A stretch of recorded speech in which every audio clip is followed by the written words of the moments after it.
Sebenarnya ya kalau menurut saya, mengapa undang-undang itu diubah, mungkin pemerintah itu menargetkan agar calon pengantin itu bisa menyelesaikan pendidikannya terlebih dahulu.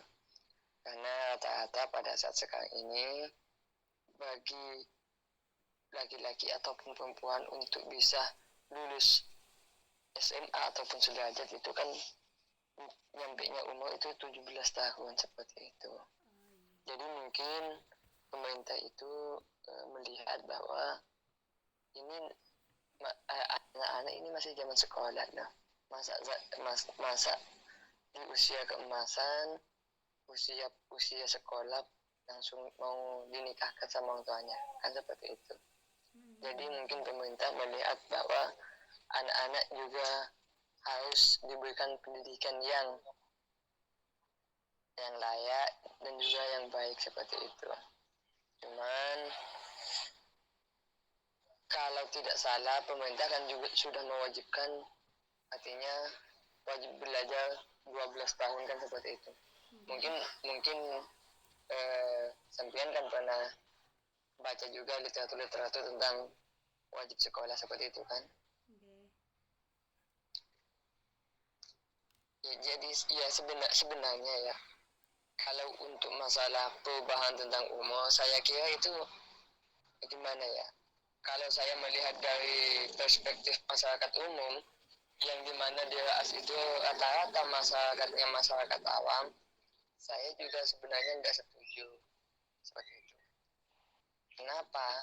Karena saya menilai 19 tahun itu usia masih tinggi untuk dalam ini perlu digarisbawahi untuk daerah RAAS itu sendiri, karena daerah RAAS itu rata-rata ya kebanyakan orang tua itu pendidikannya masih kurang seperti itu.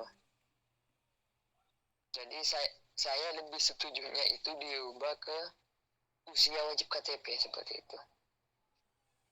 Karena kan kalau usia sudah wajib KTP berarti kesemuanya sudah bisa. Artinya identitas itu sudah legal bahwa ini memang benar-benar penduduk, diakui sebagai penduduk dengan adanya kartu tanda penduduk seperti itu. Untuk usia 19 tahun bagi wanita maupun laki-laki tuh worth it gak sih? Maksudnya kayak persiapan untuk menikahnya tuh sudah matang gak sih kira-kira untuk di daerah RAAS sendiri menurut pendapat sampean? Oh iya. Jadi kalau usia 19 tahun ya, tentang aturan yang terbaru, saya kira itu ya yang saya lihat di lapangan bahwa rata-rata orang yang menikah di usia itu pernikahannya itu berlanjut. Artinya tidak sampai putus di tengah jalan, walaupun ada sebagian yang putus di tengah jalan seperti itu. Mungkin karena masih belum bisa menyetir egonya masing-masing, tetap pada pendirinya masing-masing, sehingga timbullah perpecahan di antara keduanya. Akan tetapi banyak juga yang sudah menyatukan persepsi, di mana ketika ada permasalahan, kedua pasangan tersebut, artinya suami istri itu, salah satunya ada yang mengalah, artinya mengambil jalan tengah bagaimana permasalahan itu bisa diselesaikan tanpa harus bertengkar seperti itu. Bahkan ya kalau saya lihat dari data ya, rata-rata perceraian itu di RAAS itu, rata-rata perceraian itu bukan anak-anak yang masih usia muda, akan tetapi usia yang sudah lanjut. Semisal di umur 30 itu kan sudah usia lanjut seperti itu kan. Iya. Artinya kan mungkin dengan perkembangan teknologi saat ini, dia mempunyai kenalan ataupun teman sehingga dia merasa nyaman terhadap yang lain seperti itu.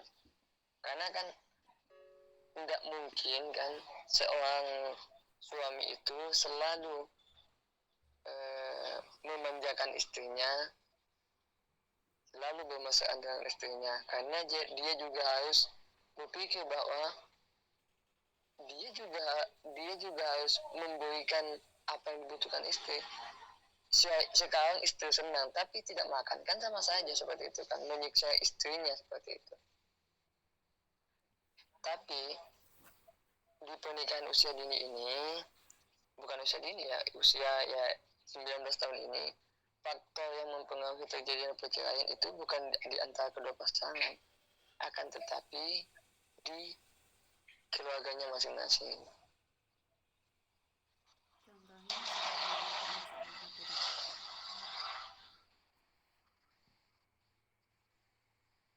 Gimana?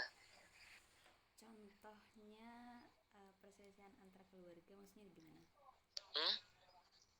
Kan tadi kakaknya bilang perceraian terjadi bukan karena dari pasangan itu sendiri tapi dari Coba keluarga.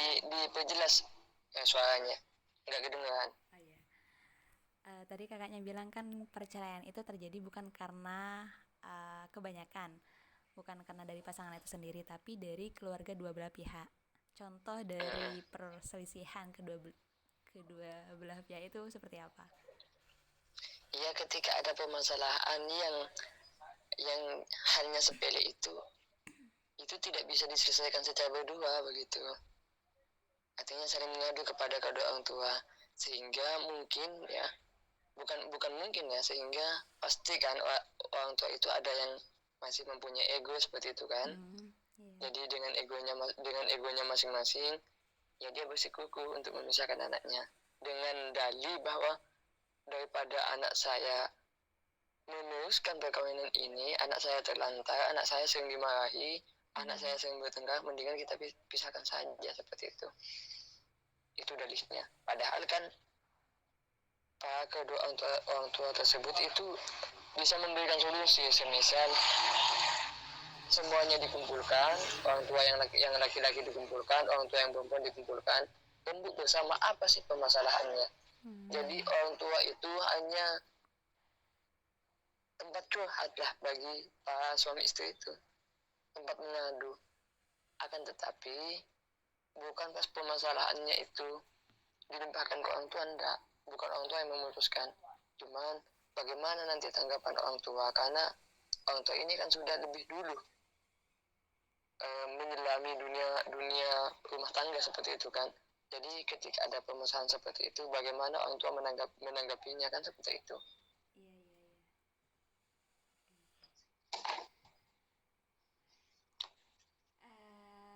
Oke, lagi. Untuk angka perceraian sendiri di usia muda berarti sangat minim ya Kak terjadi di daerah Raas, di Kepulauan Raas. Diperjelas. Untuk angka perceraian itu sendiri belum, sangat minim terjadi di Kepulauan Raas seperti itu ya Kak, di usia muda. Iya, di usia, maksudnya ya saya yang melihat data ya. Artinya perceraian di usia muda itu jarang.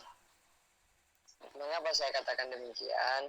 Karena kan seharusnya kalau memang dia belum siap secara mental, secara fisik, tentunya kan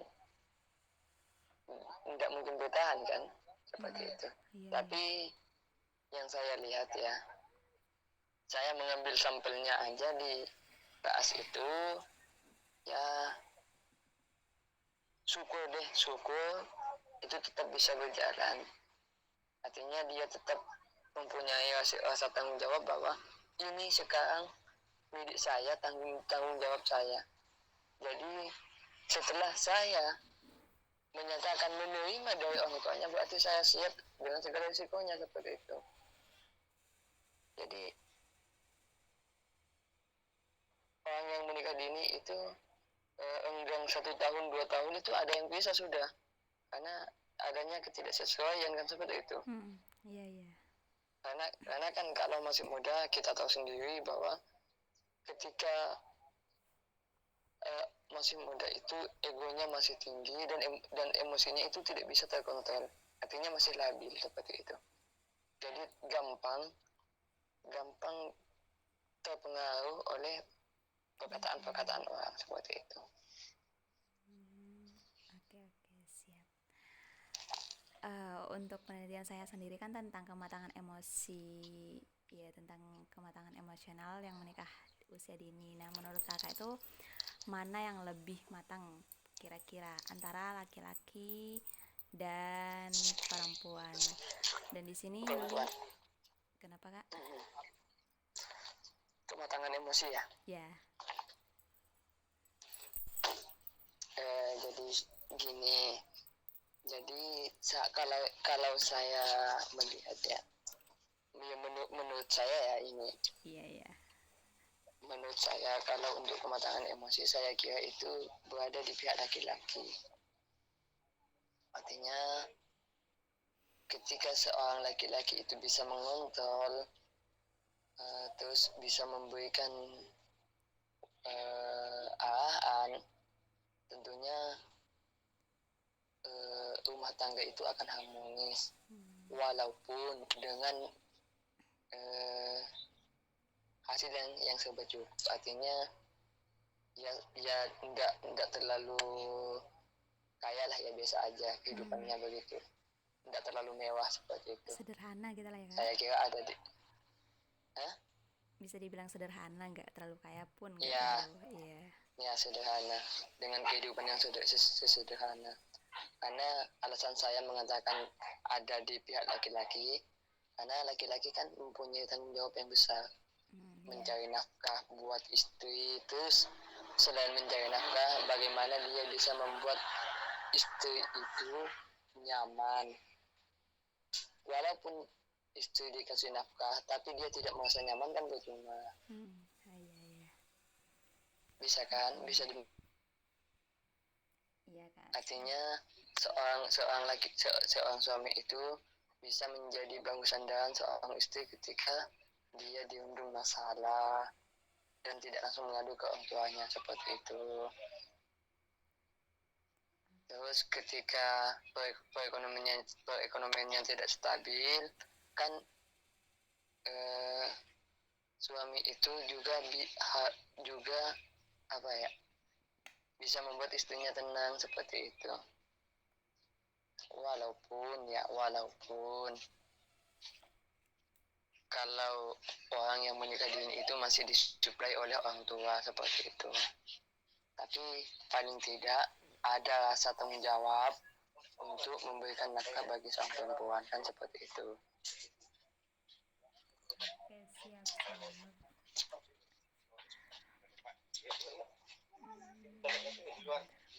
Gimana?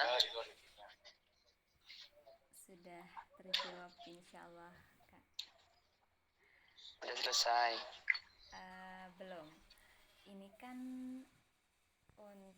biasanya dan umumnya itu seorang laki-laki atau suami lebih fokus kepada nafkah, Gimana? Itu kan gini, untuk menikah itu umumnya laki-laki atau suami itu fokus pada pemberian nafkah terhadap anak dan ibunya. Berbeda dengan ibu yang kesehariannya itu mengurus suami. Gimana? Belum jelas. Suaranya terputus atau gimana? Kecil? Suaranya putus-putus atau kecil? Kecil. Jangan malu-malu lah. Nggak malu-malu. Iya. Beneran nih. Santai aja nah. Santai kalau dengan saya ya. Soalnya ya gimana ya, tahu sendiri kalau berhadapan dengan resiko ini, sudah berhadapan dengan orang yang masih muda. Sebenarnya ini kalau tanya sama saya bukan hal yang tepat karena saya belum mengalami. Tapi kan setidaknya kalian sudah banyak pengalaman dan melihat sendiri di lapangan seperti ini. Iya, melihat ya. Artinya bisa menilai ya. Tapi untuk pribadinya belum. Untuk saya sendiri belum mengalami gitu kan, hanya orang lain. Oh, ya. Ya gimana tadi? Oke. Saya lupa sama pertanyaannya tadi. Kecil suaranya. Lupa sama pertanyaannya tadi. Bentar. Tak ingat-ingat dulu. Nervous. Jangan nervous lah, biasa aja lah. Soalnya jarang komunikasi sama orang baru, Kak. Soalnya jarang komunikasi sama orang baru, apalagi cowok. Jadi ya gitu deh. Demi penelitian. Ya, kalau sama saya ya biasa aja lah. Anggaplah kita adik kakak seperti itu. Okay. Bisa kan? Insya Allah ya. Ya kalau nggak bisa jadi orang lain aja nggak apa-apa. Ngeblank. Jadi orang yang mau PDKT gitu, anggaplah kamu PDKT sama cowok gitu. Dan nggak nervous. Nggak bisa. Oh ya, lanjut. Kan umum gini, lanjut ke pertanyaan. Kan umumnya Oke, lanjut. Kan umumnya itu untuk laki-laki fokus kepada nafkah terhadap anak dan istrinya, sedangkan istrinya itu lebih ke pemberian pola asuh dan ya mengasuh anak dan suaminya, seperti itu kan Kak. Nah, menurut kakak tadi kan kematangan emosionalnya itu ada pada laki-laki. Gimana kalau misal si istri ini tidak matang dalam hal emosi, apakah akan berdampak dalam dia mengasuh merawat anaknya seperti itu? Ya gini, untuk kematangan emosi kan sebenarnya itu ketika apa ya, bukan hanya untuk mengasuh anak. Sebenarnya kematangan emosi itu sama, cuman lebih baik laki-laki seperti itu. Artinya bukan pas perempuan itu tidak bisa jadi ibu rumah tangga, enggak, bukan seperti itu. Kalau di usia yang saat ini usia 19, saya kira itu sudah bisa sudah bisa menjalankan prosedur sebagai ibu rumah tangga seperti itu.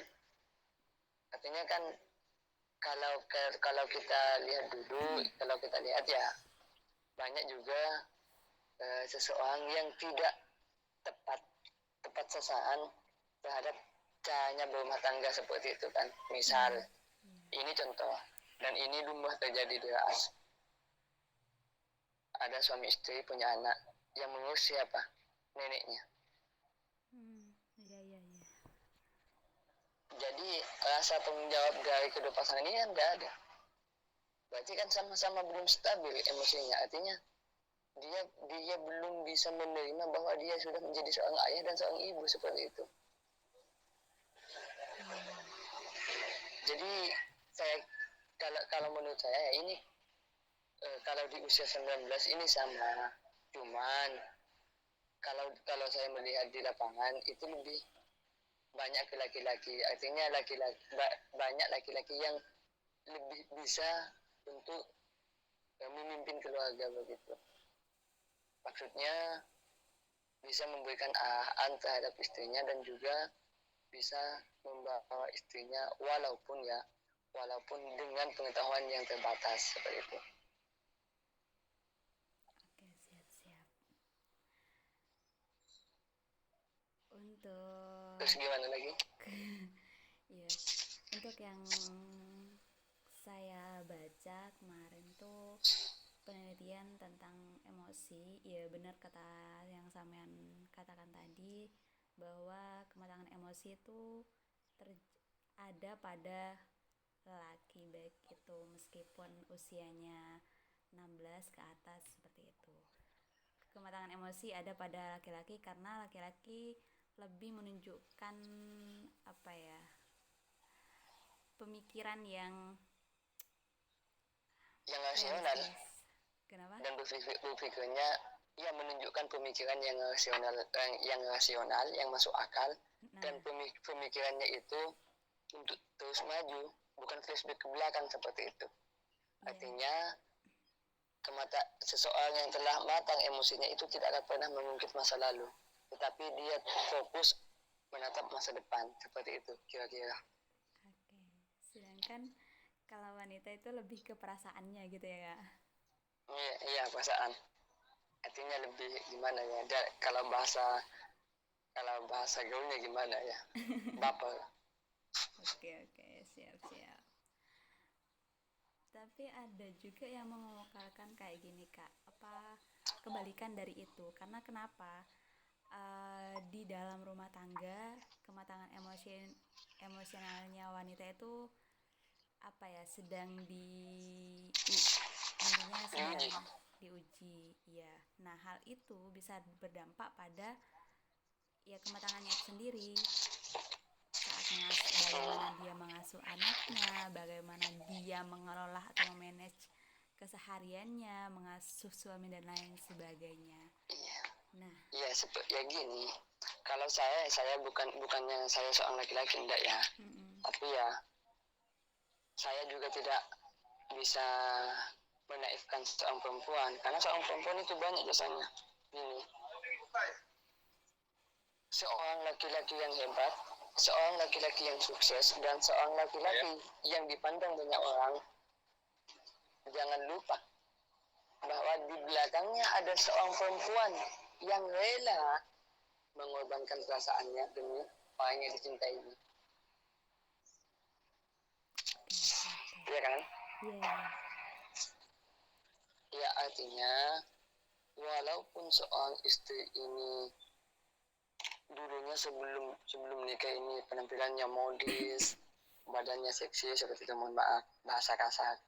Iya. Tetapi kalau sudah bersuami, dia tidak lagi memikirkan badannya sendiri.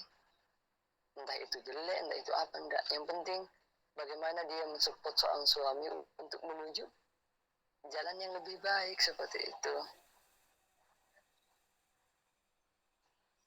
Jadi ya saya kira kalau ada pandangan seperti itu mungkin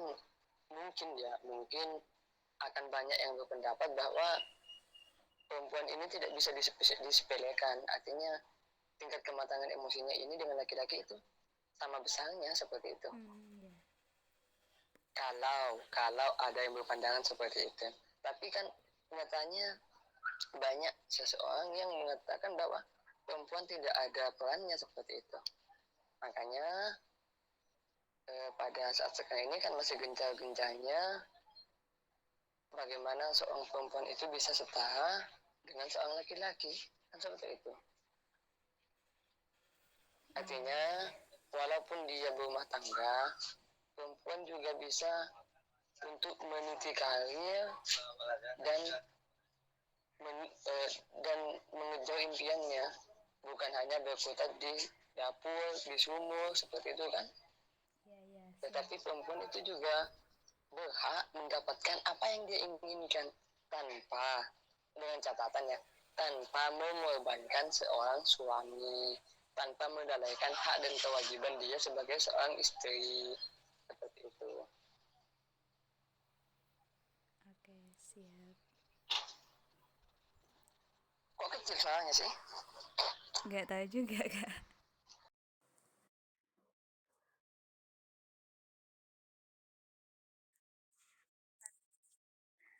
Padahal ini udah ini, saya.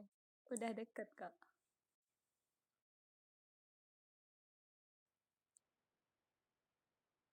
Oh, iya, iya, iya. Mohon maaf, ya.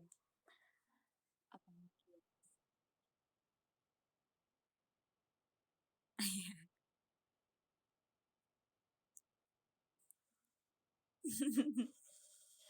Iya, ya, siap-siap.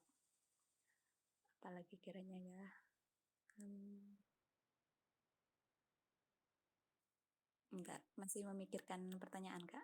Biar lengkap.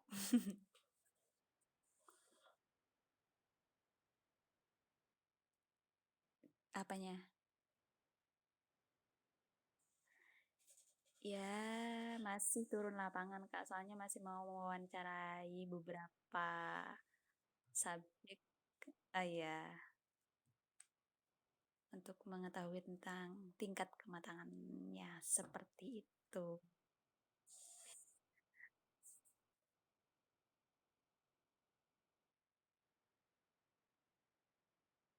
Iya, sudah ada Kak. Pergi.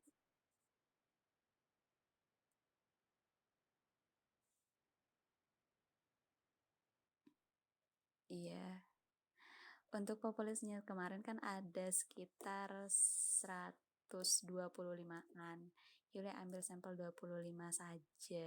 Kemarinnya ambil 30 karena berhubung ada saran juga dari dosen takutnya kayak kesusahan untuk mengambil sampelnya. Jadi Yuli cuma ambil 25 dari populasi 102, 105 kayaknya. Iya.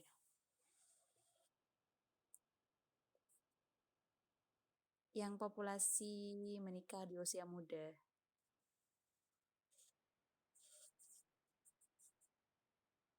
Yang sampean kirim untuk 2020, 2022 ya. Yang sampean kirim kemarin.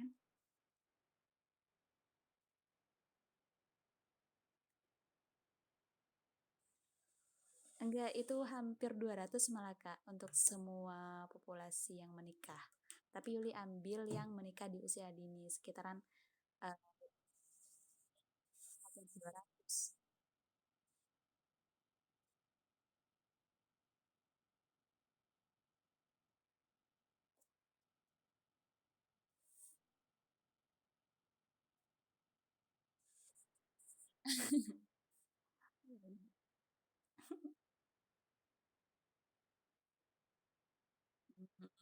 Iya, iya, iya. Untuk angka perceraian itu juga didata juga ya Kak. Hmm.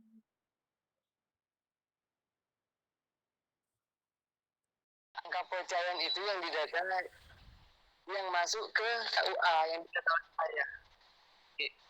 Seperti begini, ada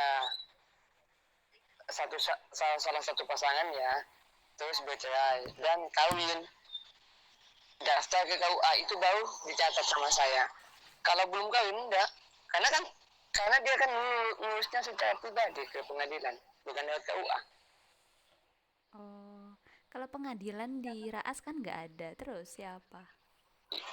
Ya ke kabupaten. Oh, berarti ngurus ke Sumeneb gitu ya Kak? Ya, kayaknya mau masuk pengadilan ini, bau-baunya ini. Iya, iya. Ya mungkin itu dulu ya Kak untuk pertanyaan-pertanyaannya. Bisa next time kalau misal ada yang Hmm? mungkin itu dulu pembahasan malam ini. Nanti kalau misal ada sesuatu yang perlu diomongin lagi atau ditanyakan lagi, bisa menghubungi Samian di lain waktu.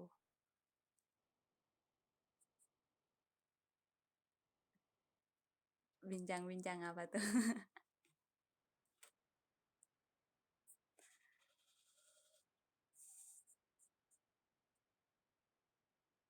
Walah, insya Allah enggak, soalnya ini masih mau garap yang lain kan. Soalnya ada deadline.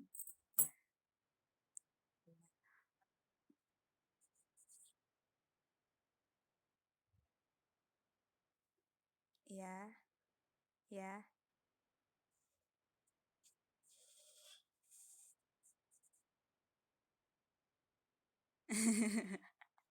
Iya, iya, iya. Ya, siap-siap, Kak. Makasih banyak untuk informasinya dan maaf mengganggu waktunya Samian.